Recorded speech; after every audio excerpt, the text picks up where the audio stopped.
Thank you. I now recognize myself for an opening statement. Today's hearing will examine the widespread and outrageous amount of fraud taking place in and around Minneapolis, Minnesota. Minnesota has lost billions of dollars in state-administered and federally funded programs due to organized fraud.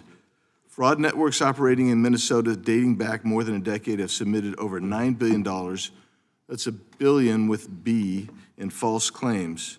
Some high-profile cases in Minnesota include organizations and programs such as Feeding Our Future, Early Intensive Developmental and Behavioral Intervention, Housing Stabilization Services, and Integrated Community Supports. Now we're going to watch a video.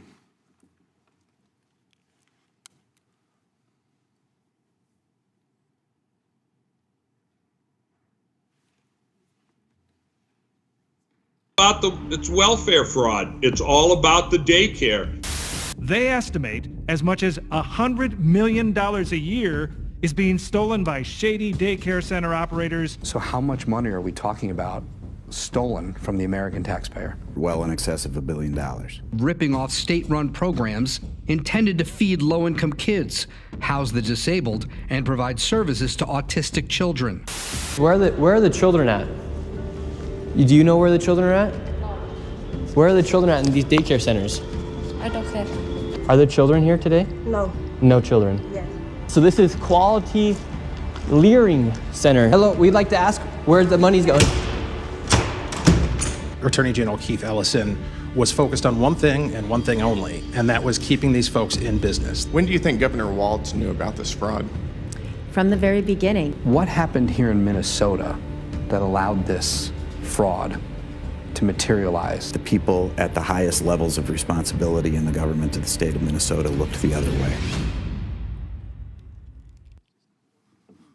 Fraud within these programs have involved false claims, fictitious providers, and services not rendered, highlighting the need for stronger verification, monitoring, and enforcement to protect taxpayer funds.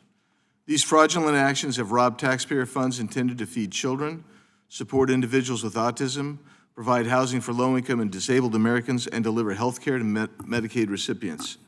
Since 2021, the DOJ has charged 98 defendants in Minnesota-based fraud cases, 85 of whom are of Somali descent. Of the 98 defendants, 64 have been convicted. DOJ has now undertaken extensive investigative action, which includes issuing over 1,750 subpoenas, executing more than 130 search warrants, and conducting more than 1,000 witness interviews. Since the start of the Trump administration, the federal response to fraud in Minnesota has intensified following a series of high-profile cases involving state-administered, federally funded programs. One of the initial instances of high-profile fraud in the state involved the nonprofit Feeding Our Future, which was at the center of a $250 million COVID-19 related fraud scheme. As part of the scheme, fraudsters exploited Department of Agriculture, USDA food programs designed to provide meals for children. Federal prosecutors ultimately convicted 57 defendants and described the scheme as the nation's largest COVID-era fraud. The issue gained renewed national attention in late December 2025 following a widely shared YouTube video posted by one of our witnesses, Mr. Nick Shirley. Mr. Shirley's work highlighted suspected fraud in Minnesota child care programs. His reporting prompted federal authorities to intensify investigations, expand oversight, and coordinate multi-agency enforcement efforts. A week ago today, Mr. Shirley released a second video that documented alleged fraud in the transportation industry intended to provide rides for children, the disabled, and the elderly. Mr. Shirley uncovered companies with questionable addresses and vehicles intended to transport children, the disabled, and the elderly that remained idle for extended periods of time. We look forward to hearing from Mr. Shirley about what he was able to uncover. But how did we get here? Hopefully another witness, Scott Dexter, a former fraud investigator for the Minnesota Department of Human Services, can shed some light on that for us. And I'd be remiss if I didn't point out that this massive wave of fraudulent activity didn't just have the consequence of ripping off taxpayers. It has drastically impacted legitimate organizations that are truly helping their neighbors. Jennifer Larson is here today to share her story about how this massive fraud has crippled her organization that serves autistic children. We'd like to think that these fraudsters will one day face justice, but it appears that is not always the case.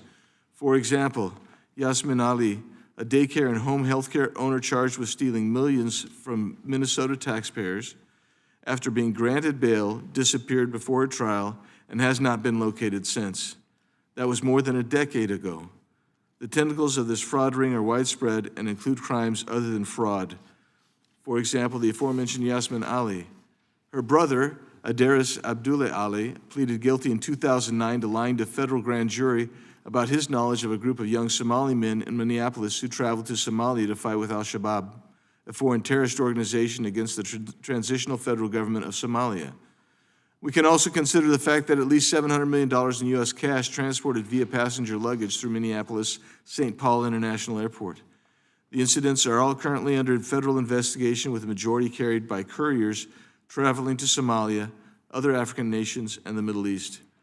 While no definitive links to funding terrorism have been established yet, we know that hundreds of millions of dollars in cash are being transported to areas where foreign terrorist organizations are active. What could possibly go wrong?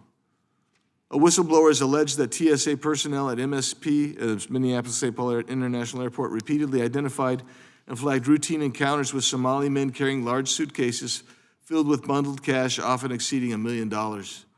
During an interview, a former TSA agent at MSP from 2016 to 2021, now a whistleblower, Liz Jackson, noted that she saw, quote, suitcases packed with millions of dollars in cash moving through MSP again and again, carried by the same type of couriers, which raised questions that she feels law enforcement and political leaders still haven't answered, close quote.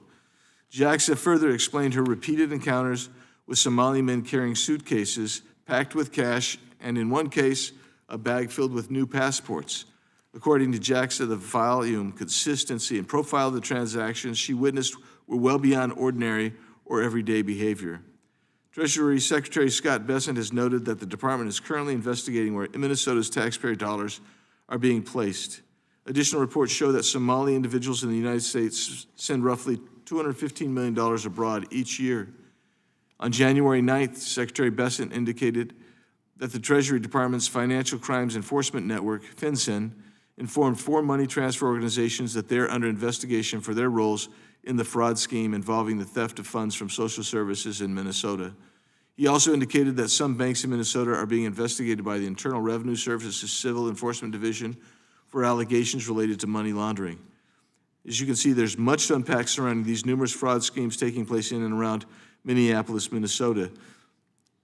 I would be remiss if I didn't suggest and urge additional investigation throughout this entire country. I know that in my home state of Arizona, our Democrat Attorney General came in to office and quickly said that there had been $2.5 million in fraud just in the Medicaid program alone, and in recent studies released over the last year in Arizona, it's been suggested that as much as $7.2 billion in fraud annually take place in Arizona's similar programs. So this is not just a Minnesota issue, but it just happens to be at the forefront of why we're here today. I look forward to today's hearing, and I thank the members and witnesses for taking part. Now yield back and recognize the ranking member, Ms. McBath, for her opening statement.